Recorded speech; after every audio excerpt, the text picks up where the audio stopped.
重点一点一点ว่ามีผีคอยกวนอะไรที่สังว่ามีผีคอยกวนที่เด็กว่าเขาเป็นกวนแล้วมันสุดยอดเคยเป็นสามเคยเป็นผีเคยเป็นสามอะไรนะเราได้ผ่านเขาสุดยอดสูงๆที่สังผีสังคอยกวนสองดีเจในอ่อนกันถอดด้วยนะครับผีอะไรเมื่อเขาก็เรียกมาโดดถึงดีอยู่ได้ในเขาอ่านกันว่าผีโดนไม่ตกดอกก็มีผีดูวิคิงก็มีผีอันนั้นในผีวัฏโพเซียวนะดีในเรื่องเขาเดี๋ยวนั้นทำราเป็นสารผีสามเมลผีอะไรเนี่ยผีสามเมลผีสามคนนะคนเนี่ยเขาเป็นเขาเป็นวิสังเกตเขาก็เรียกเป็นผีสามเมลนะผีสามเที่ยวเนี่ยได้ทำดอกราเป็นสาวได้มาเนี่ยเราผีวิสุทธิผีวิสุทธิเนี่ยก็เรียกอันถึงเรื่องพระเป็นสาวอะไรสังเกตสิกาอุทายันเราสาวเสนาเป็นทำว่าผีวิสุทธิเป็นผียังผีสุสุดเนี่ยนะก็เนี่ยผีอันไหนก็จะอันนั้นขวายโคนเลยนะก็เนี่ยผีมาสองในพระว่าผีอุปปติเนี่ยผีอุปปติเนี่ยเป็นผีเส้นเลือดเรานุ่งผีพวกปากนะเขาก็ยังมีนุ่งผีพวกปากนุ่งสาวโค้งเขาอยู่อย่างนั้นว่าเนื้อดินเนื้อไรเราก็นุ่งพวกเราหมดเลยมานุ่งผีพวกปากเนี่ยเขาอยู่อย่างนั้นนุ่งผีเนี่ยมีดังเหนือเขาทั้งแต่ว่าเขาอยู่อย่างนั้นมีดังเหนือหาขึ้นมานะมีแต่ที่เรียกว่าของทุกแต่ในดินเนื้อไรเรียกว่ามีดังเหนือกันอยู่อย่างว่ามีดังเหนือเนี่ยเราผีอุปปติเนี่ยเป็นนุ่งผีพวกโค้งหรือนั่นก็เป็นผีจุดไม่ตรงดอกผีกันผีย้อนผีบอผีเลื่อนผีน้ำหมอกตรงนี้แต่พอมาด้วยกันเพราะว่าเขาออกว่ามาเลยสั่งเดินทางมาจะได้สร้างเนี่ยเป็นป้องมีก็เลยเขาเคยแจ้งช่องปล่อยกับตามต้องหูหลอกผีหูหลอกตรงนี้ต่างเต้นพวกมีน้ำหมอกกับตามต้องน้ำหมอกหรือนั่นก็อีกเกิดรถดอกยางต่างอันต่างนั้นนะสิ่งที่ที่นั่นคือหายไปแล้วว่าเขาอยู่อย่างนี้ใช่อันเดินกับต่างนั้นเป็นเทียมเลยแล้วต่างของเจ้าน่ะ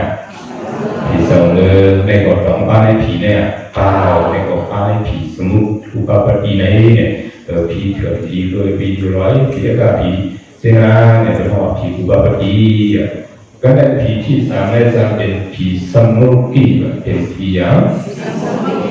สมุติ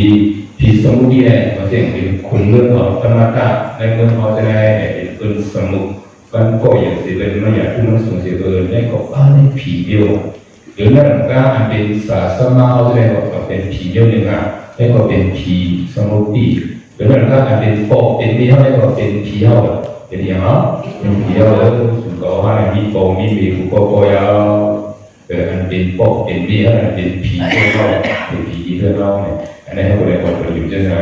ก็เป็นเรื่องผีสามเดียวไงเนี่ยผีวิสุทธิก็อีนั่นเดี๋ยวจะผีวิสุทธิไม่ได้พาเป็นตัวเป็นสิ่งที่เราอยากจะขอตัวเช่นนั้นในก็สองฝ่ายคนอ่ะฝ่ายผีสมุติเนี่ยดูเขาเป็นคนนะเขาของการฝ่ายเป็นคนกับเนี่ยกันในเรื่องเราเคยว่าเนี่ยผีคอยคนเราในเรื่องผีอุปปติเนี่ยไม่ได้ผีเมืองผีโลกคงกันในเรื่องเนี่ยสังผีจนไม่จนดอกผีเกิดผีไว้ผีลอยเส้นเนี่ยสังเนี่ยเขาฝ่ายคนเราอ่ะฝ่ายเป็นสิ่งที่เนี่ยมาด้วยผีเล็กคนเนี่ยมันเปิดกันโดดๆก็ออกทางว่าแต่เราเด็กคอยอะไรสองเบี้ยทางนี้เลยนั่งผีคุณผีเนี่ยเบี้ยเขาจะได้หลับไล่กันเลยนะพอมาด้วยทางก็เขาสุ่มผีพอมาด้วยอาศัยตั้งยืนยาวอาศัยรู้สองยาวอ่ะก้นไม่ยาวสั่งนะก้นเราอยู่ปากผีเนี่ยตั้งเต็มหนึ่งวันลูกผีสองเป็นอ่ะเป็นหนึ่งวันลูกผีกลางแล้วเขาว่าอยู่ปากผีเขาเกิดมาจะขึ้นกายในผีเขาในการวัดประเภทตัวนะบอกได้เพราะว่าต้องวัดตัวตัวก็เป็นมือผีในอาศัยเขายาวก็เดี๋ยวอาศัยว่าของในคอยเขาก็เดี๋ยวทางผ่านตั้งดีว่าก็เป็นคนในคอยว่าในของคอยเรา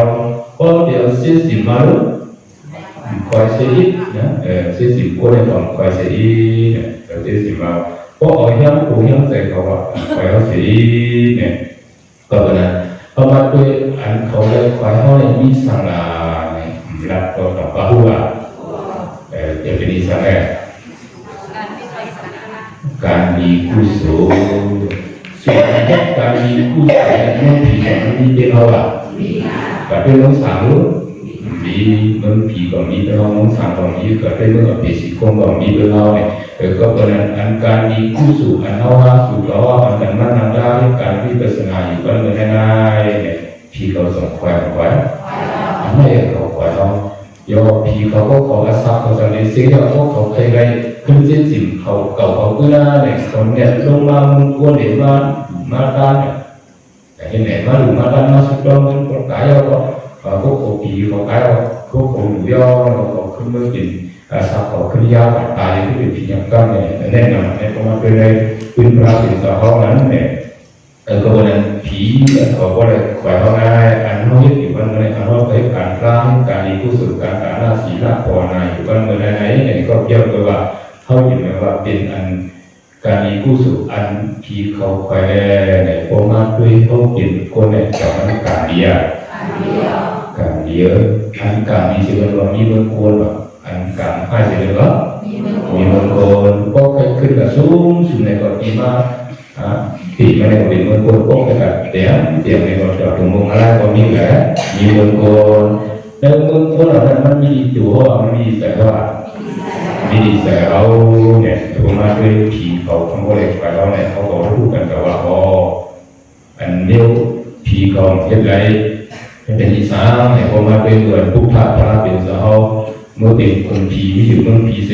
ปรามีมันจะเอวสีสังเกตไปแสดงกันมาปรามีมันจะเอวเมื่ออยู่เมืองผีหน้าคนผีก็สั่งโมด้วยพอคนผีบ้านเนี่ยโดยเมื่อเอกโดยรู้ว่าคนเสด็จเมื่อเป็นพุทธะคนมาอย่างเขาสั่งมาทั้งคนผี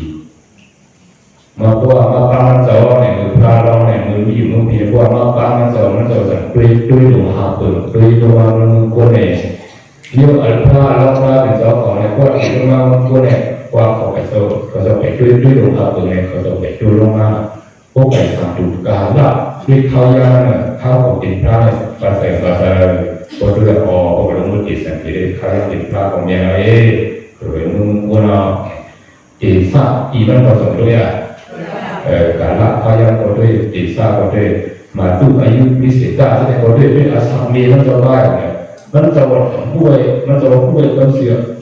พระเราเป็นแต่คนมาเนี่ยว่ามันจะเริ่มติดสังเกตเดี๋ยวเกิดมาพบเกิดอะไรเสร็จวันนั้นเดี๋ยวมันจะดูหายสังคมนั้นเพียงเขียนสอบเขียนเจียวเนี่ยเดี๋ยวก็เอา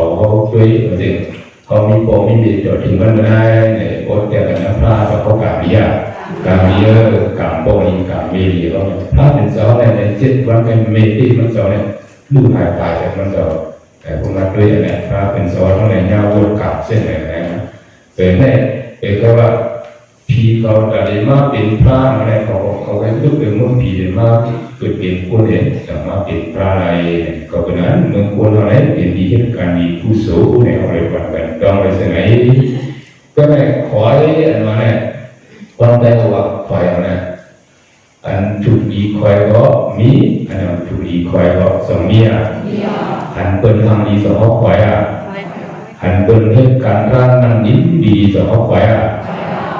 งั้นก็อันเป็นเที่ยวหยอกกันรู้สองควายอันเป็นเรียนพวกโจโฉผีเทียมเจ้าญาติกันว่าสองควาย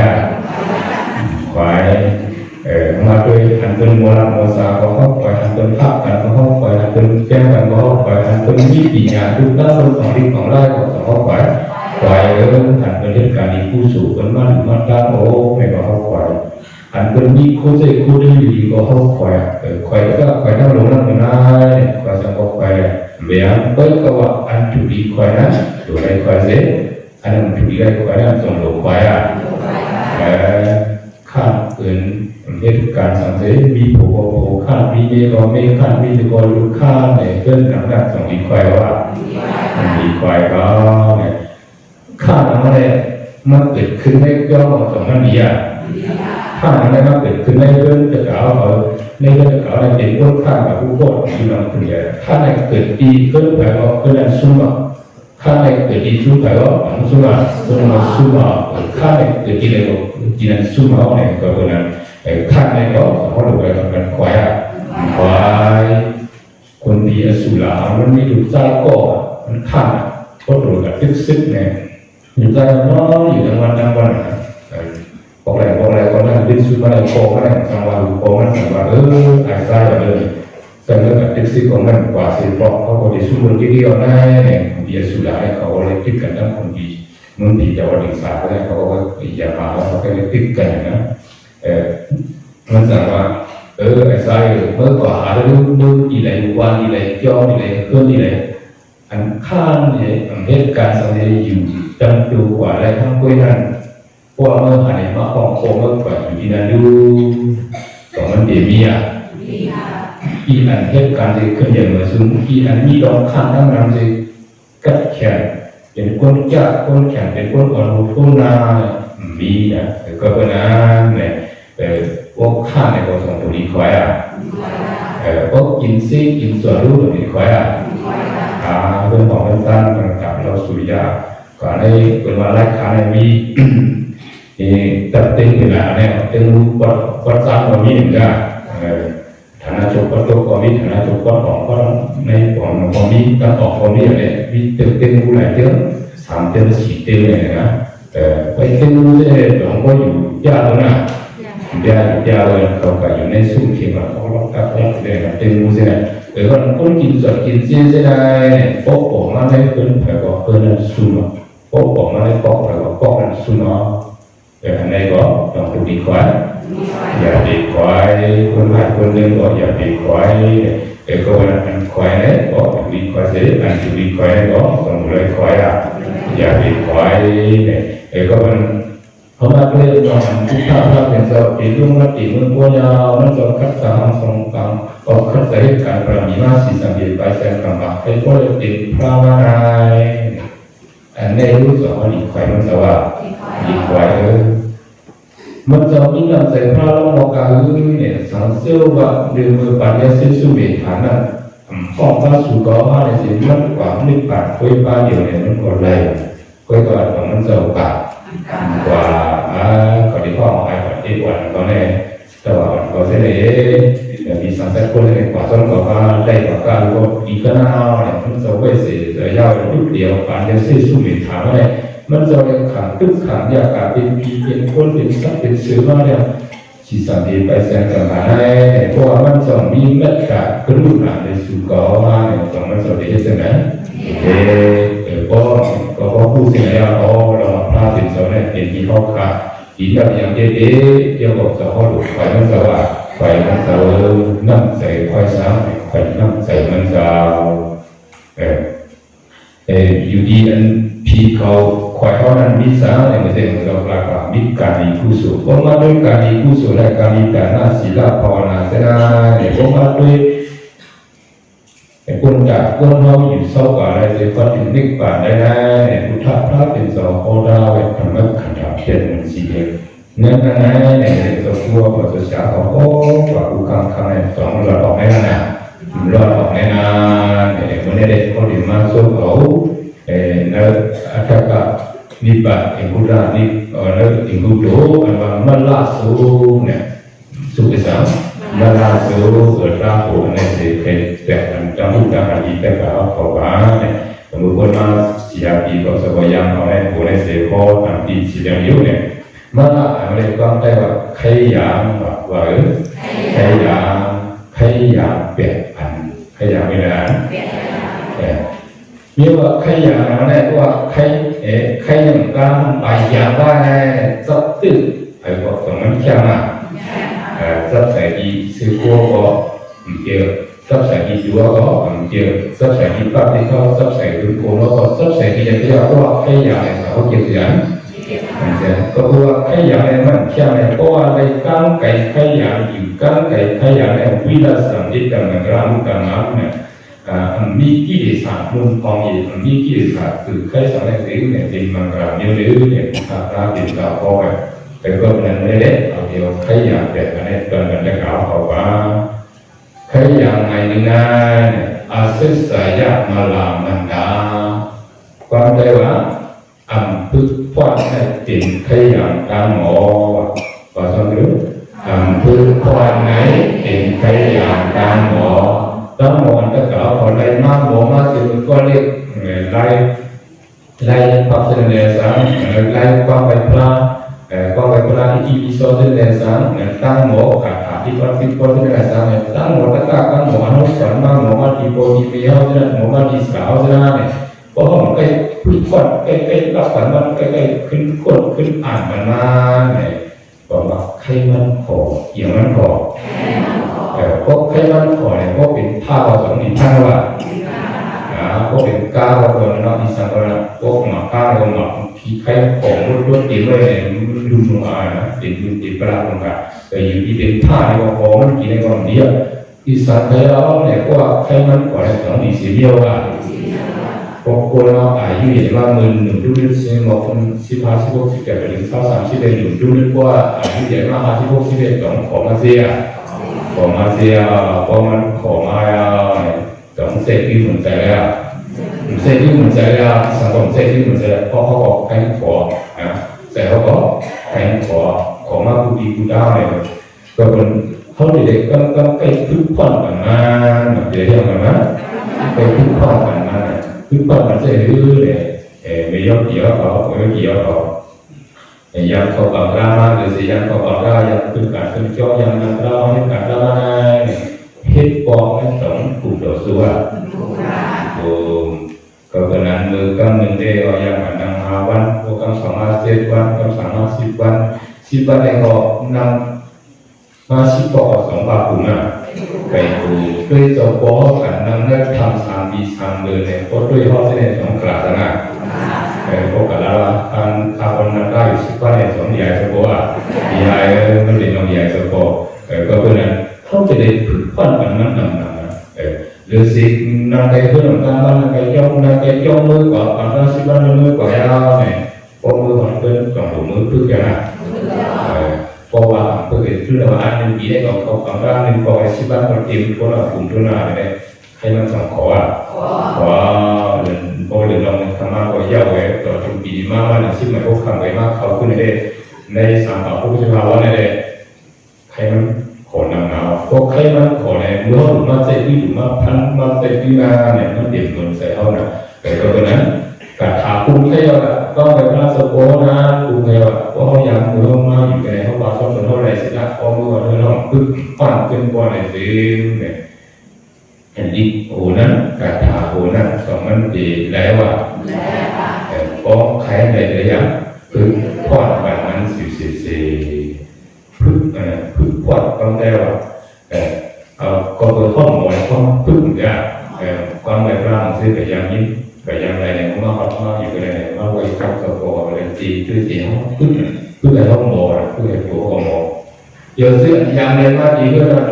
เลยสิได้ไปอย่างนี้นะมาปั้นมันขึ้นกันมาเนี่ยเป็นลิขิตที่สั่งได้พอใกล้ตุ้งน้ำอุ่นเนี่ยกันเล่นกันมันใกล้คนมันใกล้ลากันมันใกล้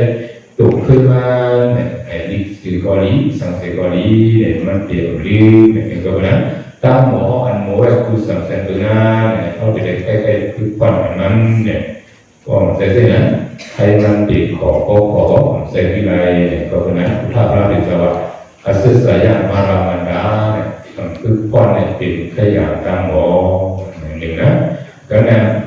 อันนุฐานะมาราคาราอันตุ้มถึงขั้นเสนเป็นขยะนาบ่อยว่าอันตุ้มถึงขั้นเสนเป็นขยะนาเขามีหัวมีเลือดมายาวมีโผมีเมย์มายาวมีหลุดมีล่างมายาวเป็นสมผลของข้างอยู่วันไหนสิเพื่อนตอนนี้ขึ้นใหญ่ขึ้นใหญ่ก็เลยมีเจ้าเพื่อนข้างนิ้วหนึ่งแขนหนาวนะหนึ่งแขนหนาวเพราะเพื่อนหนึ่งในรถตู้ไข่แค่ที่นะผมมีเจ้าเพื่อนตัวไข่ผมไม่ใช่ก็คือการตัวมาในเขานี่ในสมบูรณ์มันพูดไว้จากพวกเขาในเพื่อนหลวงพ่อบุยหรือว่าพระหลวงพ่อเกี่ยวกับเกี่ยวจะหลวงพ่อน้ำโคจิ๋ว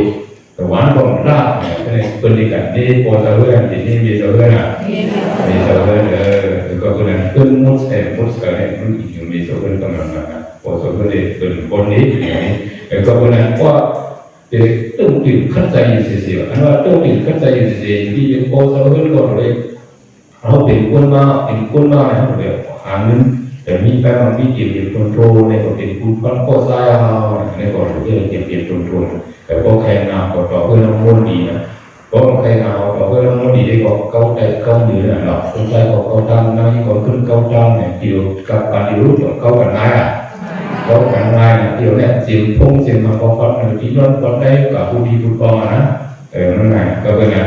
นั่นคือนาต่อเพื่อนต่อเพื่อนมันใครอยากก็ตีขอได้เขาจะต้องติดขัดใจกูมือกูวันต้องติดขัดใจว่าได้หรือเนี่ยเขาฝึกมาเขาให้การเดียวเป็นเดียวกับเดียวเลยต้องติดเสียพวกนั้นอย่าไปต้องจะต้องติดเสียเพราะต้องติดขัดใจเสียได้เนี่ยนาอต่อเพื่อนก็ตีม้วนเนี่ยตีม้วนดีเนี่ยก็เพราะนั้นเนี่ยนาอต่อเพื่อนเราแค่อย่างนั้นก็เด็กมาจากนานเขาจะเลยขัดใจก็จะเลยcác sở của mình phải có cầu xin đức xin để xin thâu này mình làm lo nó hơn nó cũng là hơn cả nó hơn bên này này còn khai rằng nó cử khai cho nên mà chấp mà cụ quay qua này chứ này chứ khai rằng sẽ là cho con nó chấp mà cử nó sẽ lại cử là ala này khó vật trong giả vàoแล้วผ่าถักไปเลยแต่ทำแบบผ่าถักไปแล้วถักไปอย่างนะผมซื้อมาพูดเลยจะเอาเดี๋ยวพี่ได้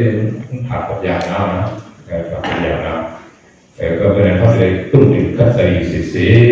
เนี่ยนี่ก็เป็นขยะนึงเนี่ยก็เป็นพระเป็นสวัสดิ์ทำตุ้มถึงคัดใส่ไหนเป็นขยะนาเบอ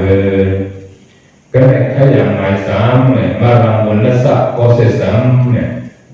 ลองข้ามอื่นไหนเป็นขยะลองเซนเซอร์ดูคิงเนี่ยดูคิงเขาเนี่ยก็ปอกไว้เส้นไหนเลยอาบน้ำครูกวาดกันมันกวาดในสิ่งคาดเกินกวาดในสิ่งเกิดใครมันสอบเป็นปอมันนะปอมันนะสักมันนะยังขอมันนะก็เป็นเส้นไหนสอบเป็นคนทำดีแล้วล่ะเป็นคนทำดีไรคนหูก็เป็นคนทำดีก็มันต้องเซนเซตดูคิงเอาในก็มันก็เลยมีหูก็เนี่ยก็คือว่าคนไหนอยู่ก็เลยใจลึกก็คือคนไหนจะอยู่ต้นคนนั้นทั้งก็สังเกตแต่ในกีการคนนั้นนายมันก็เลยการหนักเกิดในนั้นลองทำเครื่องทำทางอะไรที่ว่าติดว่าได้ก็เลยทำเครื่องทำก็เลยมีก็เลยลองขั้นอื่นลองขั้นอื่นนี้เป็นใครอย่างลองเซนเซอร์ดูที่เงาเนี่ยว่าอีดูที่ที่เงามีใครมีใครอย่างว่าในซื้ออย่างที่ขั้นไปใกล้ขั้นใส่ตุลาลีเนี่ยมาลองวันละสักข้อสิบสามเนี่ยได้เป็นใครอย่างหมายสามต้องเห็นไหมก็ได้ขยันหมายสีประมาโตและขโตมารังลองลงด้วยไม่กินขยันลองเปิดปากเก็บกังลองอย่างลองลงลืมพออยู่ลงดูลืมคิดเนี่ยไม่ได้เดี๋ยวเขาเดี๋ยวเปิดปากแล้วเขาเป็นคนไปย่างในสังนอนอยู่ก็ในสิ่งโอ้คนมาหลุดตาอะไรแบบนี้กินว่าyang beliau utara penjawatan itu pohon turun kini apa macam macam mesuno macam ekor kan yudung turun kini dari leti yang kaya itu yang jauh lain apa macam mesun apa macam kok kan yudung turun kini ada sosial misalอยู่สินะเนี่ยสิ่งก็dari waktu ini makhluk karena duluเนี่ยก็เป็นพระเป็นเจ้าว่าปมาโตและขโตมาล้ำเนี่ยอยู่ลงตัวลึกที่ไหนเนี่ยเป็นใครอย่างลองเปิดปากเก็บกลางเนี่ยก็เป็นอันเพราะเป็นยอดกีมานังราพิการรานายเนี่ยเขาจะได้เปิดปากเก็บกลางอีสานเนี่ยเขาจะได้อยู่สอบสติกินสอบสติกว่าสอบสติเพราะห้องนี้แต่ห้องนั่งสมาธิกลางเวทนั่งสมาธินั่งรากลางเวเนี่ยเพราะว่าห้องนี้สติอะไรมือสติเอาคู่กันเนี่ยที่ขาดกันเรื่องของเวียนเข้ามาเขาก็เลยที่ว่าคือว่าคู่กับว่าเชื่อมว่าคู่กับว่าเชื่อมว่า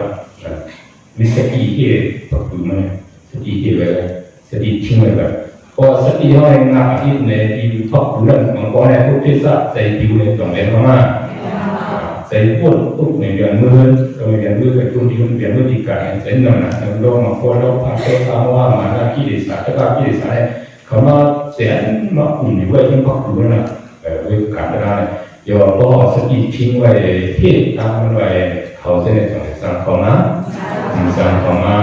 ก็เป็นพออยู่ลงดูเรื่องที่ไหนข อย่างไงเนี่ยที่ไปบ้านเราจัดการห้องที่กลางอะไรเพื่อนเขาเนี่ยมันเรื่องเพื่อนเราห้องมุ้งว่าดีเนี่ยมันคงหมอผูนะแต่เขาเนี่ยบอกว่าห้องมิสติตราดิชิ้นว่าดีเนี่ยต้องหมอผูว่าหมอผูที่สาตั้งมันตีคู่ตีจิ้มตีใหญ่เขามาเป็นเสียงไว้เนี่ยก็เพราะนั้นให้อย่าให้อยู่ลงตัวลิ้วคิงเพราะอยู่ลงตัวลิ้วคิงเนี่ยก็เป็นใครอย่างลองเปิดปากจัดการquan tâm như là còn chìm nè và chìm nè chìm nó nè thì hiệnมันมีมากที่ให้มันแตกสลายเพราะฉะนั้นว่าก็ได้มีผู้กับในเปลี่ยนผู้กับในก็เอาจิ้มดอกใส่ในอันนั้นดีๆอันนั้นดีแตกดีๆดีแตกเพราะมันจิ้มเป็นต้องเป็นสองผักเป็นผักเรียกว่าเป็นสองผักจิ้มมันเนี่ยต้องดีเพราะว่าเป็นข้อนักราอยู่ในเนี่ยแต่ผู้ที่สักมาจิ้มเข้าเนี่ยในกล่องเดียวเอาเหตุการณ์นี้ผู้สูงเขาเป็นตัวด่านหน้าเขาซ้อมมือมาได้เนี่ยเกิดขึ้นมาในกล้องแต่เขาบอกต้องการถอนร่างแสงแต่รอบพาตัวสามว่าติดนำอยู่แต่ผมซื้อเจ้าในการนี้ผู้สูงเนี่ยผู้สูงสองมาจิ้มเจ้าน่ะที่สังเกตแล้วเนี่ยพอจ้องพอจ้องเดินพอจ้องนั่นว่าในสิ่งคือในคนนั้นในความรักคนนั้นเนี่ยพอต่างเรื่องเขามาจิ้มตัวมาดีอยู่อย่างนั้นเนี่ยจิ้มนั้นเป็นแขกเป็นเจ้าเพื่อนแขกไปต้องจิ้มใหญ่มากเจ้าเพื่อนต้องงาขวาวันเมื่อเขาบอกเนี่ยแต่เราจิ้มมาคนเดียวทำจิ้มมาคนเดียวศาสนาเราจิ้มมาก็มีคนเอาถ่ายได้คนจิ้มมาก็มีเอาพิงค์คนจิ้มมาก็มีเป็นเรื่องเอาผู้ซื้อผู้สั่งเอาป้ายใหญ่ๆป้ายอยู่ที่จิมมาก็มีจิมแต่ก็จะเป็นดอกเขามาที่เขาในก้อนดอกนี้งามันไม่ใช่คนทานอยู่ในเรื่องตรงอย่างผมมันเรียนได้กี่อยู่ว่าเขาอยู่ในการเรียนช่างกี่อยู่มั้งเป็นสเต็กอะไรเอาจิมมาดอกใส่เอาหุ้นมาดอกใส่เอาเสียงของเราเสียงของเราที่น้องต้องไล่ข่าวอะไรสติว่าอะไรมานะจิมแต่คืออะไรมาจิมแต่พวกนั้นจิมดอกใส่ที่น้องได้ข่าวสุดกันแต่นี่นะลูกเนาะยังได้จะมีสุดกันว่ามาอยู่แล้วตัวขาเดียวกันนะตัวขาไปขาเดียวก็เป็นจิมเนี่ยดีเสียเดียวแต่จิมเนี่ยอยากเป็นมากแบบนั้นอยากเป็นมันมากจิมเนี่ยพอได้เงินมันเรื่องว่าเขาผมนี่เรียนกันอยู่ผมมีรูปร่างทับกันอยู่ได้ความขาดขายกันเนาะความพิสุนาวัตความอันเดียความให้พวกให้สร้างนั้นอยู่แล้วเนาะเขามาจิมในเรื่องเราว่าที่มาอย่างเพื่อนเราเนี่ยเป็นสองภาคในการในย่อในห้องความเป็นเรื่องการภาษาที่ความสิ่งเรื่องการอะไรเนี่ยความทั้งเราคนทั้งเราเขามาอย่างมาจิมเลยมันแตกงานสักต่อที่ไหนก็มันดีมันดีที่ไหนลูกเดียวกันก็คนนั้นเนี่ยจิมได้ก็จิมเลยก็มันดีเนี่ยอันนี้สิคนเด็กเขาจะมีจิมสติจิมยังสติต่างโยเคยนำที่สารในตัวเนี่ยของโยเกี่ยวกับการตั้งนั่งได้อยู่ได้เนี่ยสติจิ้มใส่วิทยาเขาจิ้มใส่ปัญญาเขาจิ้มใส่ป้อนเนี่ยเขานำได้เขาเคยวัดถึงออกเนี่ยมันก็เป็นเหมือนการใส่เข้ามาเนี่ยก็เป็นนั้นลองจิ้มอะไรก็เขาจะได้วัสติอย่างนั้นเนี่ยก็เป็นจิ้มดีก็ภาพเอาสิป้อนใส่จิ้มดีก็อย่าไปภาพเอาแล้วก็นั้นลองอยู่ลงตัวลิ้วคิงไหนเนี่ยเป็นเพศเกี่ยวเป็นขยันลองเปิดปากเกี่ยวกันเนี่ยก็เป็นขยันในก็ขยันอยู่ลิ้วความลิ้วตัวในก็รีบีปองมีมาก็เขาเห็นเปิดปากเลยเขาเห็นแก้มเลยตีกันเลยเขาเห็นหาอะไรก็เราเคยแต่ก็ไม่ได้ขยันนึงเนี่ยมีที่อยากตุสติตามเนี่ยขยันหมายหาอะไรสั่งอาจารย์อันนี้เนี่ยเป็นขยันนางยิงว่าก็แต่นางยิงเขาเนี่ยว่าเขามีอาจารย์ดีสื่อเสียงรูปสื่อเสียงนอกมากกว่าในสื่อในอีสานนั้นขอขยันขอก็ขยันนั้นขอเลยต้องสั่งเสด็จว่าสั่งเสด็จสั่งเป็นผ้าเสด็จเลยในคนนั้นผ้าเป็นสมิติที่อยากตุสติกันแต่เจ้าดีเนี่ยเป็นขยันนางยิงเนี่ยแต่กี่ที่มันเนี่ยในมันว่าไปอยู่กี่ที่มันไอ้เจ้าอย่างนี้เนี่ยขยันคนใต้ก็สองบาแล้วไอ้เจ้าอย่างนี้เนี่ยขยันทั้งสองอันอย่างคนใต้ก็เถอะอย่างคนยิงก็จะแต่ก็คนนั้นเนี่ยเขาอยู่บ้านในโลกาหนังดูบทเดียทางดีในโลกาใน เอาดีในโลกาเอาดีในธรรมะตั้งสองอันนั้นแต่เจ้านี่เขาก็ต้องเลยมีเขาเกิดเป็นคนนู้นเป็นธรรมะพระเป็นสวัสดิ์เป็นคนแบบนั้นเกิดเป็นคนมาขวาเขาเรียกว่ากั้งสูบเก็บกั้งหมดเลยก่อนการพระเป็นสวัสดิ์เปรี้ยวเนี่ยกั้งหมดสูบเก็บการได้เรื่อยๆขวาอะไรเป็นสูบก้อนเขาไรมากเนี่ยเข้าสังคมมาเพื่อเหตุการณ์อาผู้สูบการมันดีอยู่ก่อนในสิ่งที่ได้เกิดแค่ได้ขอกันพุ่งกันอยู่ก่อนในสิ่งเนี่ยสุดใหญ่ขึ้นมือดังเดิมมือพินิจปากเลยเขาจะถามอะไรเนี่ยก็เป็นมือเขามาเลยมาเป็นคนในเขาถูกการเขาเลยมาเสร็จเขาเลยขั้นตอนเหตุการณ์นี้ผู้สูก็เวลาจะเขามีลาบอกสอนรู้กันเขาบอกต้องเลยสอนกันดูแล้วให้เขามีอาจารย์นี้มันเสร็จดูแล้วสอนอาจารย์นี้อันพอมีอาจารย์นี้เราสอนเดียในกองมีแบบแต่ว่าลาว่าการอยากโดดใช่ไหมนะเราแบบคนหลงมันให้ตัวมันให้สังวาหลอดให้คนหลงให้เล่นรับไปนะก็เป็นนั้นที่สอนเสียว่าก็เขาได้สั่งสอนเพื่อนายดูเอาเขาไปเลยพึ่งวัดฝันตาดูเอาเขาไปเลยนะเขาเป็นพอเป็นมือไปเนาะที่สั่งสอนดูแล้วไอ้นั่นไม่อยากให้ให้ปองยันให้ดูต่อไปความมากความในพวกเกี่ยวกับสังในเองเนี่ยมันเป็นทิ้งมาธรรมะกันดีในที่เมืองอินเดียนะอันเมืองอินเดียเนี่ยเมืองเขาในจุดฝังในมือคนอังกฤษเขาในบอกป่า20 ปีไปแต่ที่ได้เอาเมืองเขาในเดือดเดียวก้อนของอะไรทิ้งมาธรรมะกันดีอะไรเป็นคนกัดแขนเด็กลูกพื้นลูกพื้นไล่5-6 พันไล่6 ไปจะได้มามือกันได้มาเมืองเขาเนี่ยเมืองอะไรก็เจ้ามาเนี่ยที่มาแต่ก่อนมีเนี่ยมันที่เสียแล้วที่เสียเป็นพวกคนรู้ว่าคนเมืองเราเป็นโอ้เมืองอินเดียยาวมันมีปลาก้อนหนึ่งเลยนะมีลูกชายก็มันสามารถลูกชายขายลูกชายอะไรก็ลูกศิษย์นะลูกยังยังลูกทั้งวันเป็นคนเสียงยังมันหนาอาจารย์ของคนเดียวเนี่ยมันสองคนมาอันนี้สองส่วนลูกชายก็ได้มีคิดว่าทุกอย่างกันดีนะน้องเมืองอินเดียอะไรก็มันก็จะมีอีกอย่างที่สองส่วนลูกชายก็ได้เนี่ยมันก็มุมมองใหญ่ๆลงๆเลยแต่พอลูกชายเนี่ยมือกว่าดีเกินคิดว่าทุกอย่างกันดีอะไรเมืองอินเดียเนี่ยพอมือก่อนมือก่อนมือก่อนเนี่ยแต่คุณลุงเนี่ยในแพร่คุณลุงเขาสั่งสอนมันลูกชายขาดสั่งสอนที่สั่งละอย่าให้มันหยุดยาวอย่าให้ไม่เอาแต่ก็เราสอนยาวสิว่ายาวพอคนรู้แล้วมีโอกาสตัดช่องทางในเรื่องสามีกันนะแต่ได้มันมือซื้อที่มันยาวมันหยุดยาวเลยทุกคนสั่งสอนมันที่รู้เนี่ยมันหยุดยาวใช่ไหมว่าอยู่ดีมันผมก็แค่รอเหมือนนั้นมาที่มาตลอดกันได้ว่าเมื่อเดียวก็ทำเสียวันมาจูเก่าทางไหนวะ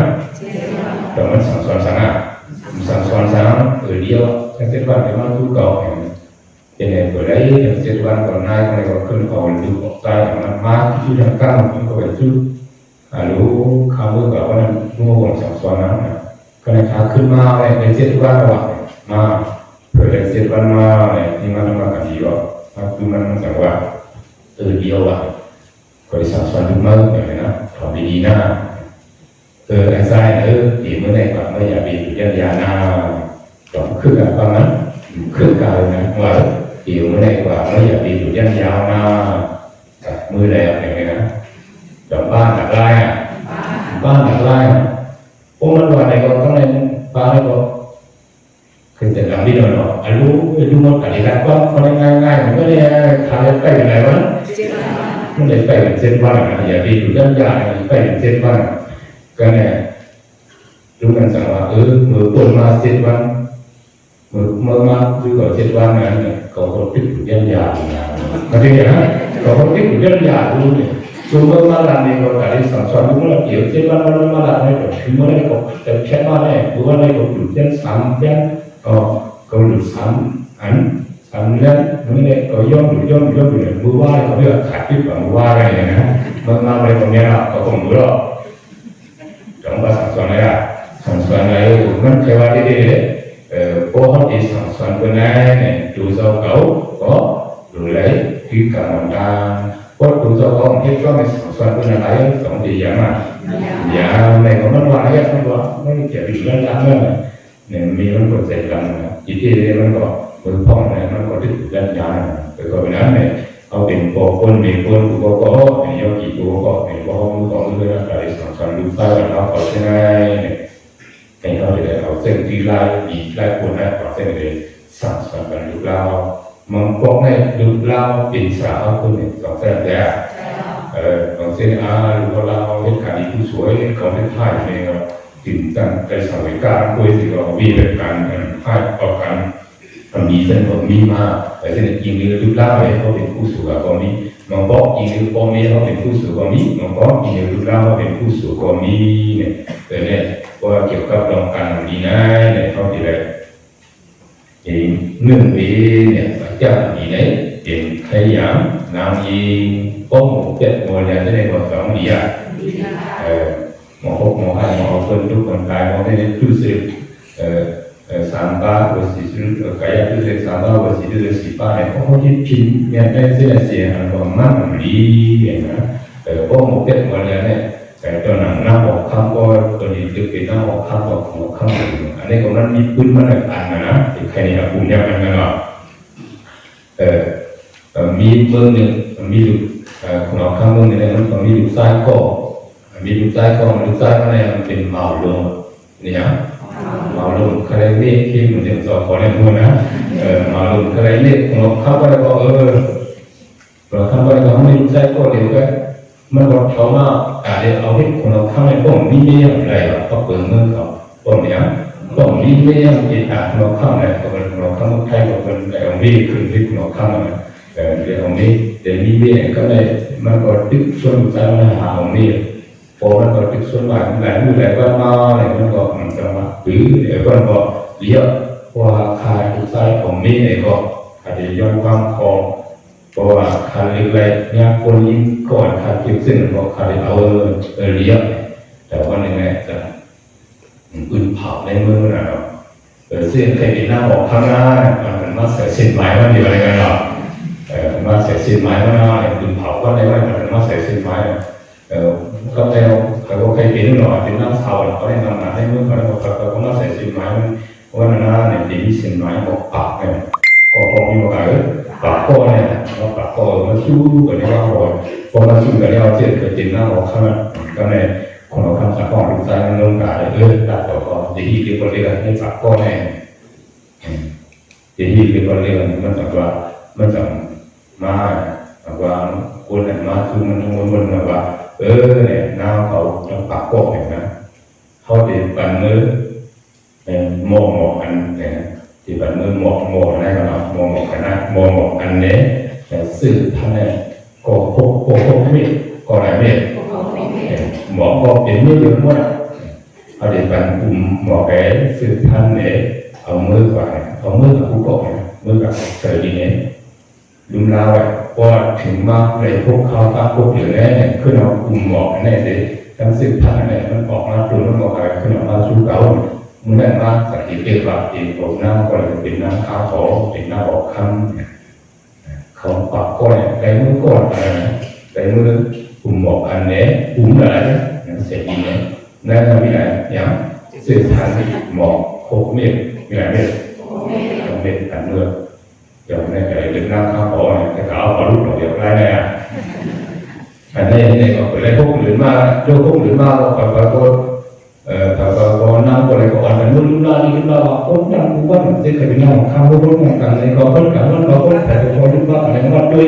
ทำหมอกอะไรไปเย่ไปขี้เนี่ยโดนไม่โดนหมอกไปเย่มากแต่ก็ด้วยมา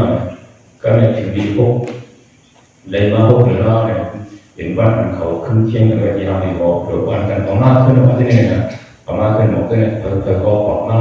บอกหมอกว่ามันมันไม่เหมือนหมอกข้างอีกทั้งรอบมันอีกทั้งรอบกันมันเป็นหมอกของมันไหมที่ไหนก็ถึงมาวันคืนเนี่ยมาเหมือนเราตั้งไว้ในเป็นหมอกก็ในเป็นหมอกก็ในเป็นหมอกก็ในเป็นหมอกก็ในหมอกเขาตั้งรูปเลยต้องใหญ่มากบอกเดียวกันใหญ่มากเมื่อไหร่ใหญ่มากเมื่อเดี๋ยวก็ในขุนทรายสามารถเรียกเนี่ยเรื่องอันนี้นั่นเขาปักก้อนน้ำยี่ก้อนน้ำก้อนเนี่ยมันคือยงมองว่าอะไรสองวิสามีกินเนี่ยมีมองว่าตั้งอย่างนั้นเราจะเรียกนะพออยู่ตรงนั้นคนเนี่ยมันก็วิสาอะไรนะอย่างนี้ này có nó rồi trong này cái này cũng nó không ở tờ sai là đối ở đây bảo con mình cả hành nó con này nó hành vi sai này mình rằng là nếu bảo con này khá điều đi bảo con này thì điều con này điều hành vi bỏ này nữa có thể tưởng gì mà thì rồi điều có thể căn cứ của cái căn cứ là đối khám bên này này một cái điều gì mà để mà này đối khám bên này cái này cũng sai qua để còn nào và tránh cứ luôn hỏi vớiอยู่ด้านหน้าไปเลยว่าอีเดียมันเนี่ยสืบพันธุ์ขับแบบมือก่อพวกเวียนอะไรเนี่ยขาดตุนน้ำไปเลยหรอขาดตุนน้ำไปเลยต้องติดตัวแล้วอ่ะมันติดตัวแล้วอ่ะมันติดตัวแล้วขาดตุนน้ำไปเลยการติดตัวมากกว่ามีอ่ะก็บรรจุ90ก็แล้วเป็นคนมีศึกษาคนเรียนอะไรต้องใส่อ่ะมันเรียนอะไรเขาเก่าที่ท่านอ่านมาใส่รุ่นหรอกคุณหมอคุณคำนี้เนี่ยเป็นหมอที่เรียนเก่าเป็นอะไรมาใส่ได้บอกเขาเหมือนกันบอกว่าเขาชิดเขาก็เนี่ยเขามีศึกษามีต้องเขาหมกเป็นหมดเลยนะเขาหมกเป็นหมดเลยเขาใครๆเปลี่ยนหน้าบอกข้างเลยอ่ะใครใจที่อยู่ใกล้เนี่ยก็เป็นนั้นมันสังเกตหน้าเนี่ยหน้าอะไรมันก็เป็นว่าอะไรเขามีลูกน้องคนนั้นคนเป็นซื้อคำเป็นอะไรเหมือนเขาเนี่ยเพื่อนก็บอกว่าต้องเดี๋ยวสิบอกคนบอกมาให้บอกต้องได้บอกแล้วบอกได้เป็นซื้อขนาดตัวเลยนะตัวนั้นแต่ก็เป็นนะพอมาคุยพอติดตึกนั่งข้างของมาหรอกพอหมูเป็ดหมดเลยให้จ้างมีในเราสองคนเจราเจอในบ่อเลยตอนนั้นต้องนะพอหมูเ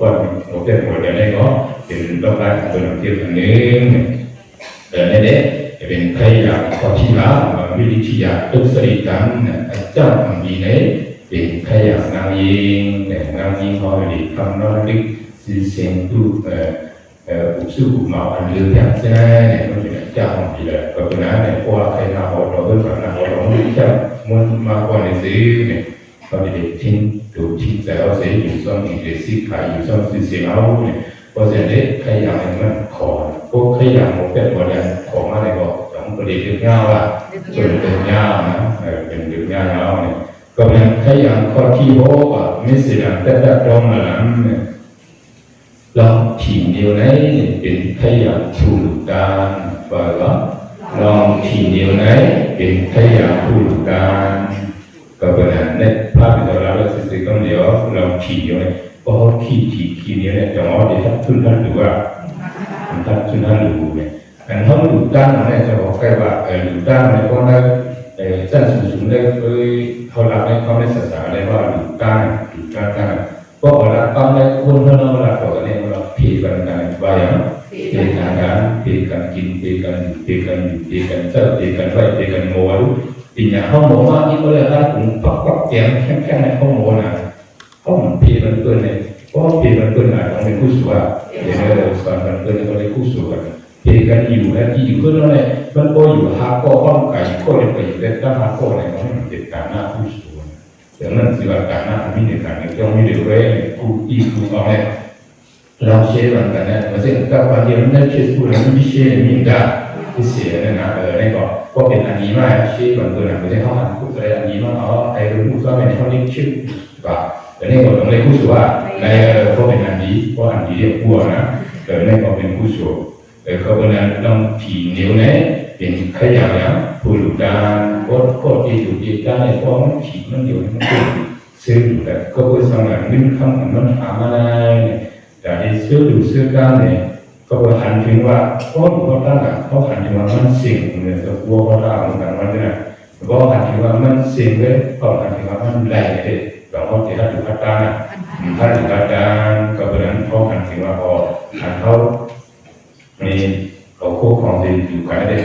ก็เป็นหลักการที่เขาได้มันสิ่งว่าก็คือว่าความดีมันกู้สูงนั้นก็อะไรขึ้นมาได้มาก็เป็นเราได้ว่าตั้งซื่อใจสองปืนตั้งซื่อใจไม่ได้ตั้งซื่อใจอันเอาเลยตั้งซื่อใจอันปันแน่เนี่ยอันใดดีขาดเลยตั้งซื่อใจอันปันแน่ขาดเลยอันเอาเนี่ยเขาเลยพูดตอนดีเกินเลยพอตอนเราพูดตอนเนี่ยมีตอนเราพูดตอนได้ก่อนตอนเราพูดตอนเนี่ยตอนเราพุ่งเสียงเนี่ยก็เลยมาสี่เดือนมาเลยเนี่ยพุ่งเก่ายกเอาพวกมันมาตอนพวกมันต่างเสียงในพวกมันเป็นเสียงเนี่ยต้องย้อนกับกันนั้นย้อนกับ ไม่เป็นตั้งเสื้อเอาก็ได้เอาดีเพื่อนได้ตั้งเสื้อมันก็ขามึงโยอาเท่าปันดีเพื่อนนะจะเอามาดูมาตามมาขับซ้อมได้ฟังตราเขาไหนเนี่ยคนนี้เขาเป็นสดกันเขาซ้อมเองเห็นก็ด้วยคู่ของไอ้สิ่งก็อยากพอมาอ้วนขึ้นมาเลยก็ต้องโจขึ้นมานะโจอะไรทั้งคือแบบอ้วนมาสิบีอ้วนขึ้นอ้วนได้ลูกเขาอย่างตั้งที่จ้องปากเลยสังที่จ้องโจเลยสังจ้องหัวอย่างนี้สังที่นั่นที่นี่เลยสังเนี่ยเขาอย่างหรืออย่างตั้งมาเลยนะเนี่ยพอมาอ้วนกันขึ้นอย่างต่อเสื้อเนี่ยอันว่าตั้งเสื้อแต่อันไปมันขังสิตั้งเสื้อแต่อันเอานะอันเอาก็แบบนั้นก็แบบนั้นก็เขาเป็นใครเป็นผู้ตั้งจะสั่งก้อนอะไรเนี่ยเขาอยากเก็บฉีดอย่างเดียวเนี่ยการกินเนี่ยเขามีนะเป็นอะไรก็กันดูกันตามเนี่ยไม่ได้ดูกันตามก็แบบนั้นใครอยากผู้ตั้งอะไรเป็นเราฉีดเดียวก็ได้ใครอยากข้อที่เสียใครอยากข้อที่เสียในวันนี้เนี่ยมาลาสิบปัสกาธรรมะอัสสมิโลกิปรามิสามขยันสัตว์ในอีกสัตว์นายเป็นอากุศลเป็นอย่างขยันสัตว์ในอีกสัตว์นายเป็นอากุศลนะแต่อากุศลมันก็เป็นอากุศลเนี่ยว่าอากุศลเขาเรียกกันว่าเป็นโลภะเขาโทสะเขาโมหะเขาต้องเป็นอากุศลหมดละแต่บนว่าอากุศลเราก็ได้ตราสิบถึง10 babเรามีเพียงแบบนี้kayak itu sudah sabar waktu itu sudah 10 bab atau sudah sabar nanti kalauเป็นอากุศลlah kalau kayak sana di sanaเป็นอากุศลอากุศลอันไหนผมมามีมาให้ดูให้เสร็จก็สำนักดีทำมาเป็นโลภะพอคนโลภะอยู่ก็อยู่อะไรแต่ก็เป็นดีพอโลภะผมมาเนี่ยเขาใครได้ผมมาเนี่ยเหมือนพอมีสติขึ้นด้วยเนี่ยแต่มันไม่อะไรเราไปแต่เรื่องว่ามันไม่ได้เป็นแต่ว่าเป็นไพ่ลูกหนึ่งแต่เป็นไพ่เราพาก็เลยมันตัวสาผมมาติดอยู่เขาเนี่ยอย่างสิลองดิตัวสาผมมาเหมือนก็แต่มันไม่พอมันไม่เราสังเกตไพ่ลูกนะแต่ก็เลยโมหะผมมาเนี่ยก็แต่มันไม่แต่โมหะเนี่ยจะมีดีโมหะเป็นอย่างนี้โมหะเนี่ยสองหันเสียงเรียงเลยเสียงเรียงเลยก็เป็นโลภะโทสะโมหะเนี่ยโลภะและโทสะเนี่ยเสียงเรียงดีเนาะมันเหมือนจะมินดามินมีวะนะสตินาติคนนั้นวันนี้มินดามินมีสตินาติคนนั้น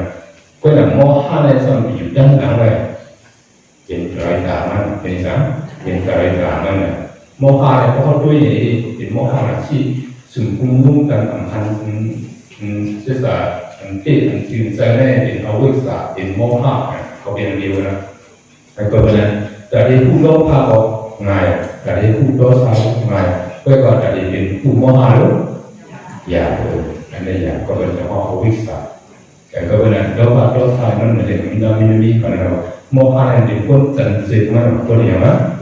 จันทร์เสกมันเนี่ยแต่ให้มันเป็นโทสะก็แล้วแต่ให้มันเป็นโลภะก็เลยก็เป็นอันนี้เอาไปเลยบอกแต่เรื่องว่าโมหะสังก็คือห้องพูดได้สังใครอะไรพูดได้สังใจดำก่อนโทสะเป็นเนี่ยบางคนเป็นโทสะโลภะเปลี่ยนบางคนเป็นโลภะโทสะเปลี่ยนก็ว่าเขาเป็นโมหะเลยโลภะราคะโลภะก็เป็นพอเป็นโลภะโมหะก็ตัวมาพอเป็นโทสะก็โมหะก็ตัวมาก็เป็นโลภะโทสะโมหะไถ่สามเนี่ยมันเที่ยงนะที่ตัวเนี่ยเป็นโมหะมันอยู่จังไรสันติมันแบบสันติมันแบบก็คนสันติมันไรแต่มันคนสันทากังมันแน่กับคนทางเขาคนก็พูดสักอะไรนะคนพูดสักอะไรคนพูดสักอะไรคนออกมากล่าวของความมันเป็นก็เป็นโมหะอะไรมันเป็นเกิดจากคนสันติแล้วมันเป็นอันมันแค่เสียเป็นบอกเป็นมันเอาแต่ก็เป็นขยันสัตว์ในอีกสัตว์นะเอาเนี่ยเป็นอากุศลแล้วเนี่ยมีที่เผยก็มันมีที่พูดแล้วก็มีมีที่เรื่องแล้วก็มี พระเทศทางไปตึงงานก่อนนี้เนี่ยก็เป็นยังเปิดอาคุสุเลยเขาสั่งเลยทุกข้าขันเสยอยู่กุศลปันเนี่ยพอมาด้วยว่าเขาทุกข้าวันนี้ได้ก็ออกมาการว่าเป็นสาวาได้ในโครงการโลกาทั้งหมดทั้งสิ่งนี้เนี่ยที่สุดก็ได้รับสัญชาติทุกข้าทั้งหมดทั้งสิ่งนี้เป็นที่สังเวยเป็นทุกข้ามันหมดนะเป็นสังเวยทุกข้าอะไรมันทุกข้าไอ้ทุกข้าที่นี่ทุกข้าที่มันนี่ทุกข้าเพราะว่าคนทุกข้าที่มันได้ตั้งสิ่งทั้งหมดที่สุดก็ได้รับสัญชาติทุกข้า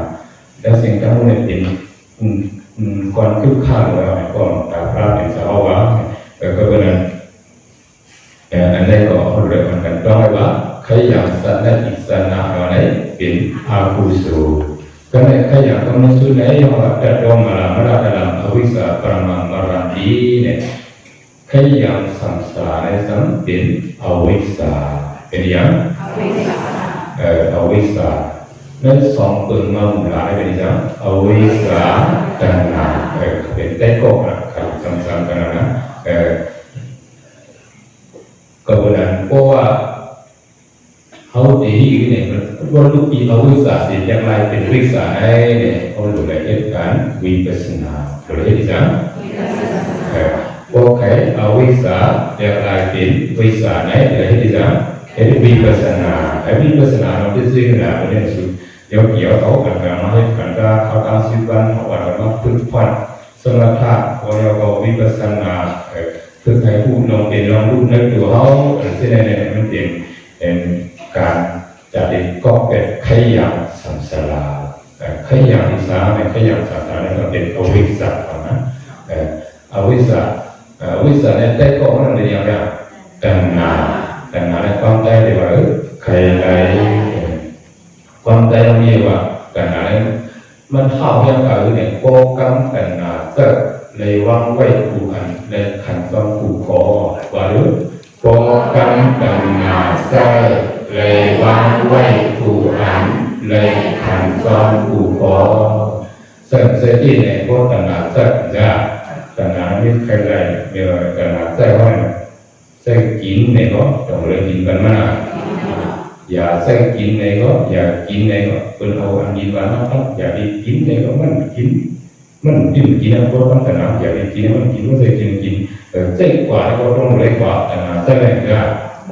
ก็เป็นในบ้านไว้กูอันมีสังคมบ้านไว้ก็มาพูดแต่น้ำใช่ไหมหรือแล้วมันก็เลยต้องลองแต่น้ำใส่แต่น้ำแล้วนะ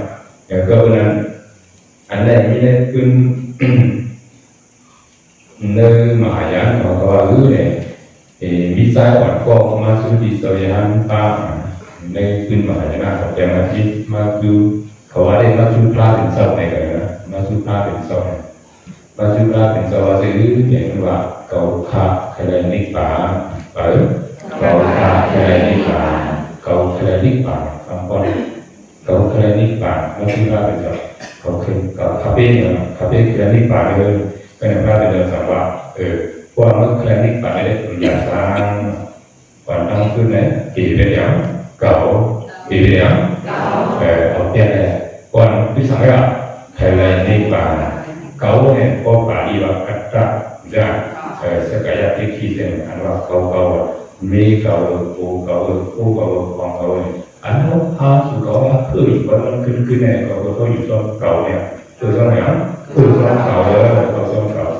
เพราะว่าเหมือนมาตุ้มตื่นดูเขาล้างเขาครัวนี่เนี่ยแบบเขาตื่นแต่พวกคนก็ไม่ใช่ครัวหรือว่าล้างอะไรทั้งเราคนกล้ากินกับกล้าเนี่ยเสียห้องยังไม่จับคนคือเราที่คือเราเนี่ยเขาไม่สนใจมันตื่นแต่อีเนี่ยก็เป็นห้องสอนเราเป็นครัวเพราะสอนเราเป็นครัวเขาเนี่ยแต่มันนับแต่มันตื่นแต่มันนับแต่มันตื่นแต่เลยก็เป็นภาพเป็นจังหวะพวกมันแค่นี้ผ่านไปเนี่ยเอาเดี๋ยวอย่างเขาสังเกตดีทีครับมันเขาเนี่ยมันจะขาเขาเดี๋ยวออกไปแล้วออกไปได้เราช่วงนี้หนุ่มผู้มือนี่นะพอเมื่อเด็กก็เพื่อนเก่ามึงเก่าคงก็มีอยู่สุดร้อนที่เป็นว่าขวาอยู่เลยถึงจะได้ครอบสัญญาเก่าที่ว่าได้กินน้ำเก่าในวันก็ก็เป็นนั้นก็ได้ถ้าจะเอาเปลี่ยนเก่าหน้าตึกใครอะไรนี่บ้างเพราะมันเอาเปลี่ยนเก่าแล้วเนี่ย เป็นใครอะไรนั่นแหละใครอะไรเป็นอย่างโลภะจะก็แต่กูมันเป็นตัณหาเพราะสิ่งเอาเป็นอย่างตัณหาเนี่ยเพราะว่าเอาเป็นอย่างตัณหาว่าใครอะไรนั่นที่ที่สังเกตในป่ายู่เนี่ยจะได้กระดิกกระดิกป่าเนี่ยป่าตั้งซื้อเก่ากระดิกป่าเนี่ยเอาไปเก่าพวกเก่าคืออะไรเนี่ยสองนิ้วพวกเก่าแต่ที่ก็ไปแล้วก็ตัณหาก็ตีเลยที่สังเกตสองเลยไงcái câu hỏi cả thì đâu cái số anh ấy cũng hay gái mà thảo về kiểu là cái này nó là cậu này là cái này cậu này có ở đây phải hậu công là vô gì không khi mà ông thấy công này ông còn nói nè hậu ấp công là cậu này mà đi qua đi qua cái này nữa đi qua cái bắt quẹt của cậu này đi qua còn cậu này là thì hậu tiết nó cũng ngang ngang từ kiểu cấp cậu này tức làส่วนนี้ส่วนยานบ้างตัวชาหัวนั้นตัวสารนั้นจ้องบ้างมีแต่กับผมมีสามีดูยิ่งสาวโก้เลยนะเขาเมื่อเราซ้อมเมื่อรู้นะตัวชาบ้านเขาว่าตัวชาเขาบอกตัวชาว่าเป็นคนกับฉันเลยนะเมื่อรู้นะเมื่อเราซ้อมคุณรู้บ้านผมมีเนี่ยเมื่อเราผมมีผมเมื่อเราซ้อมคุณรู้บ้านก็เลยทำให้ออกตาเรื่องซื้อบ้านคือดูยิ่งมันขอเลยcái lưu ý mình mới đâu nó xong rồi lưu ý mình ý nào rồi có học tăng và học tăng này mình đi thở mới đâu xong mình sẽ đi cho này thì mình sao đi cho để có mới lo na này có mới lo cho mình bộ mình có xong rồi nó cảm thấy mình đem vào mới lo xong này mình có cái nào này thì con đi nhà con đi cái trong khu cái nào này có thể làm gì vào như này rồiมือเราซ้อมยาวเนี่ยแต่ว่าเราทำตัวเสียมันดีเราซ้อมยาวอันนี้มันวิดีโอเนี่ยก็สังกัดแต่เราเสียเนี่ยสังกัดต้องไม่ตัวเสียนี่เป็นสังกัดเก่านะในโมเดลที่มันดูว่าสังกัดเก่านายของมือแบบแข็งตั้งมาทำอาจจะมีที่ตัวเสียจะมีทางการมันต้องกันนะสมัยจะมีเก่าเนี่ยนะสองคนจะมีเก่าเนี่ยเดี๋ยวมาทำสี่บ้านผมมาลองซ้อมมันก็ถามกูว่าน้าไหนมันถามกูไม่ได้มาถามไม่ได้เป็นจ้องอะไรเสียอะไรเนี่ยก็พอมีเพื่อนได้เนี่ยมันก็ว่าได้เป็นจ้องเก่าสังการก็เป็นสังการเก่าว่าเจ้าที่เก่าว่าผมมาทำสตินว่าสติเก่าสองคนในเก่านะสองคนในเก่าอย่างบ้านนี้ซื้อมาในทางก่อนเนี่ยแต่ว่ามาไปเที่ยวไปตัวเสียข้าใครตัวเสียห้องอยู่ดีนะตัวเสียก็อยู่ดีขึ้นทั้งกินทั้งยอมมาสวมว่าตัวเสียนั่นเนาะมาสวมว่าตัวเสียนั่นอะไรกินมือคู่ไปเนี่ยตัวเสียข้าไปสมัยฟังคองที่สมัยน้ำเหมือนนั่นเองผมเจ้าเลยบอกมันก็บอกถามเขาเข้าไปอย่างนั้นอะไรก็อีกหน่อยมากเราฟังว่าลูกคนนี้ของนี้เนี่ยก็มันโดนเด็กพูดซีมาสบายกว่าอะไรบอกก็เลยมันสั่งว่าเรื่องเนี่ยหน้าของเนี่ยลองฟังมันว่าประชาชนอย่าไปหักเก่าท้าอย่าไปหักเก่าขาดมือกว่าว่าอย่าไปหักเก่าท้ามือกว่าก็ในก่อนหน้าในว่าข้อไปของมือเก่านะนั่งไปเรื่องเรื่องกันก็เนี่ยจะย้ายเนี่ยต้องพูดแล้วว่าไงอย่าไปทับก่อนี่อย่าไปทับก่อนี่พูดถึงคนน้องคนเราคนน้องที่ของคนจ้องมองหน้าเหมือนคนแล้วเนี่ยก็เนี่ยมัน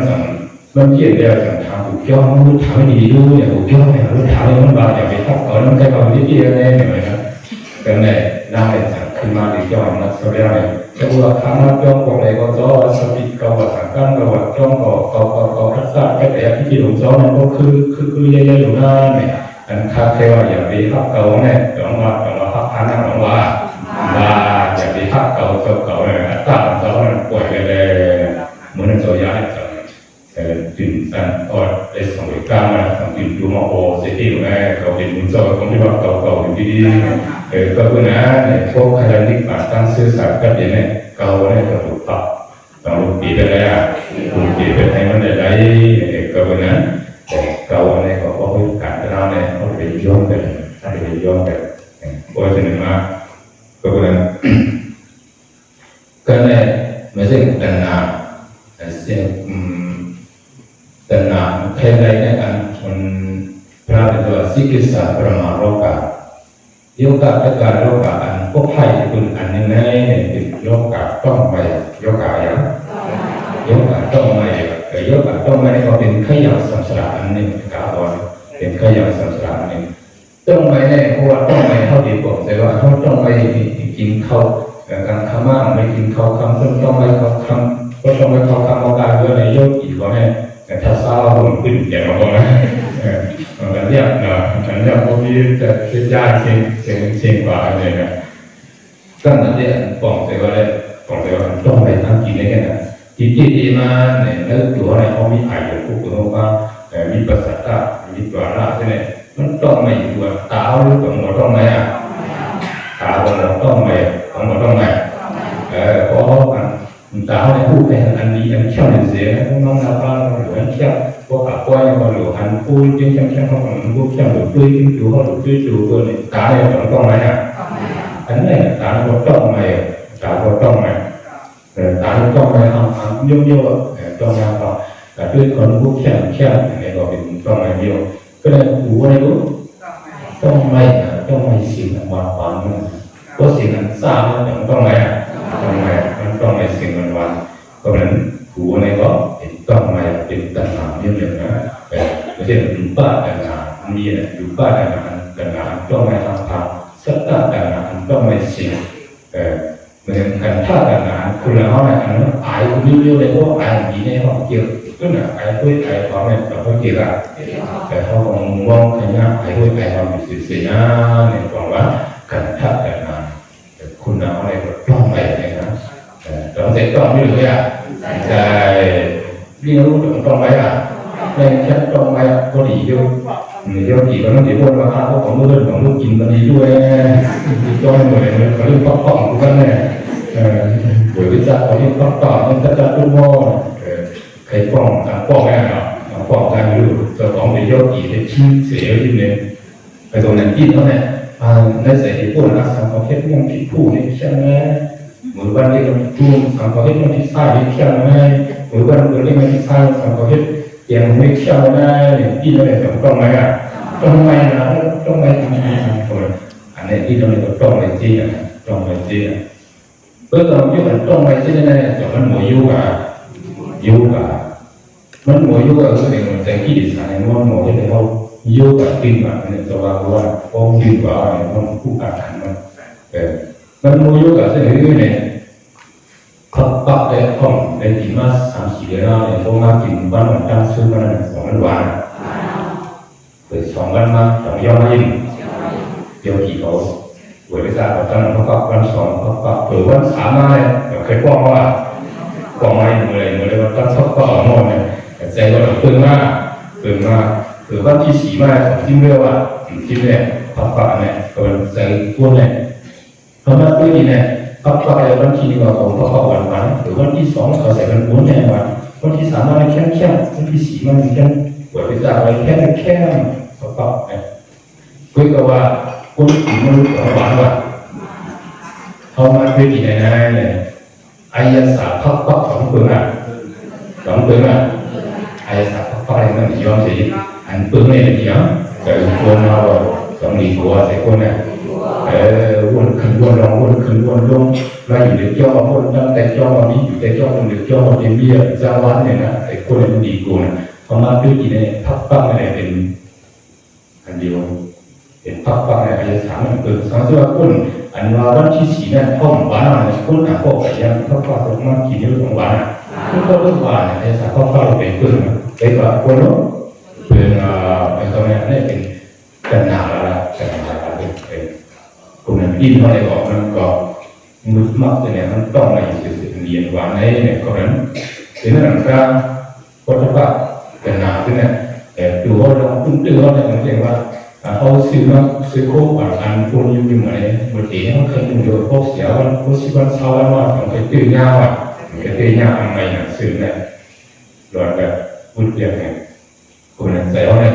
มันเหมือนคนซื้อในเอกสารของเราเพิ่ง มันก็อยู่เหมือนกับเก่าไงเคยว่าใส่คนอะไรเพื่อนกันมาเอามาด้วยสิกิสารมาโยกะต้องไงเนี่ยมันเข้ายังที่สุดเนี่ยอันว่าต้องไงมันเกิดต้องไงต้องไม่หลุดไว้อันหัวต้องไงตาต้องไงแต่ต้องไงเสนาลิ้นต้องไงเสนาเนี่ยมันเป็นเรื่องที่เขาทุกข์ขาดอะไรแล้วที่มันพยาศาสตร์ต่างยุคโลกาสภาวะเป็นตัวเกิดอะไรเสียแล้วแต่เขาเนี่ยอย่างไรใช่ก็อย่างพระเป็นสว่างแต่ในแต่ว่าการมันยึดทำในเรื่องการเล่นอยู่ในแต่ในอย่างไรตั้งหัวนะอันรู้ปฏิกถาก็สมมติทำนี่เนี่ยเขาเดี๋ยวพวกในหลายที่ว่าตอนนี้อ่านแล้วเวลาจับตัดตั้งในก็พอไอ้จ้องพอสองใกล้จังพอได้ก็พอแบบผู้หญิงผู้เลี้ยงนะก็คือซึ่งอันนั้นเนี่ยยกกับจ้องไปในก็เป็นข้าวแห้งที่สู้เนี่ยได้ตรงเขาแบบในซุ้มตัณหาเนี่ยก็มันเอาวิสาตัณหาโน่นเนี่ยเป็นแค่อย่างคนตาดีกว่าในสังสารสองที่ว่าคนเคยสังสารเขายาวกว่าแล้วก่อนนี้เคยสังสารวัดเสร็จก็เลยมาได้พูดถึงที่ถึงออกว่าในเรื่องเนี่ยเขาต้องเหตุการณ์วิปัสสนาเหตุการณ์อย่างวิปัสสนาแต่การเหตุการณ์วิปัสสนาจะในสามเนี่ยว่าเกี่ยวกับมือผีมือสาวมือกับสาวเหตุอะไรสาวเหตุอะไรตอนหลังที่เป็นพระเป็นสาวยังเป็นตรงมามือคนสิ่งมาเป็นพระรู้ก็เพราะนั้นมือคนอะไรเนี่ยต้องเป็นดีผีเขาคอยเป็นดีผีเขาคอยเมื่ออันเขาว่าผีเขาก็เลยคอยมาเนี่ยไอ้เจ้าว่ามือคนเนี่ยมันมีดีนะอันดีก็มีมือคนอันให้ก็มีมือคนเมื่อเขาพูดว่าอันนี้เนี่ยเขาว่างปล่อยได้สิอันนี้เนี่ยเขาเดือดยาวอันที่สูงสุดในการดานะการขีดาการสมถะการวิปัสสนาและเสียในอันสูงสุดการวิปัสสนาเนี่ยยังเหลือโยกีเขาต่อกันมากผู้วิวาได้ผู้วิวาอันทั้งผู้วิวาผีเขาต่อคอยว่าคอยคำวิสุทธิ์นะคำวิสุทธิ์เนี่ยคำเมื่อกาเป็นผีในก็เพราะอาศัยเขาเสียเนี่ยผีก็เลยมันเหมือนเส้นเดือนเหมือนห้องแพ่งมีนะห้องแพ่งมีในสองมิติการนะบนติการมันเสียลงมาเลยเขาก็มันในบนถ่ายแล้วนะผีเนี่ยนะแต่สุดยอดสุดก็เขามีการในช่วงไหนก็เพราะนั้นเพราะว่าเขาคัดแต่ให้การวิปัสสนาถึงอีถึงอ่อนเนี่ยเขาจะได้กว่าตั้งสมดุลสิเขากว่าลึกสิเขากว่าถึงในนี้กว่าเจ้าสิเขาแต่ก็เพราะนั้นในวันเมื่อไงเราเลยลองตั้งประมาละสุขอะไรคือใครอย่างแต่ทางนี้เนี่ยให้เราเลยมาตัวแต่ขณีจะเขาเสียยังตัวใครอย่างแต่ทางนี้สังเกตว่าห้องหมอกอกแปดปากแปดถูแปดสีเดียดตัวในสีเนี่ยเพราะว่าเกิดใครอย่างสังสารก็คือใครอย่างสังสารอันก็ว่าอวิสาในสัมบิยาวก็บอกกันผู้ทำราเสษสายตัวในสีเนี่ยสุขภาพผู้ก็ผู้คนก็ยินมันตั้งยินอันเขามาเล่นการด้านในสีเนี่ยเราบางมาแต่สังโฆเลยสังเรื่องป่าในสาเนี่ยในที่ดีบอกยินมาในอยู่ในเต๋อจะกล่าวเขาผู้ก็อันมันกันอยู่อย่างนั้นเช่นในสีกันมันกันขัดเต๋อสีเล่นการตากว่าทางการนั้นมันการเต๋อเชื่อมันผู้ก็ผู้คนทั้งหมดทั้งสิ่งสักการเวทาแต่เขาว่ากังว่ากังสายการน่ะว่าตอนมือไปเท่าถึงกระถึงให้สิ่งดีเที่ยวมือเท่ามาราภาวะสุนเทียวมือไปเสียสึงกระถึงให้สิ่งดีเที่ยวมือเสียมาเทียไปใจสิ่งรักถึงสิ่งลีเทีย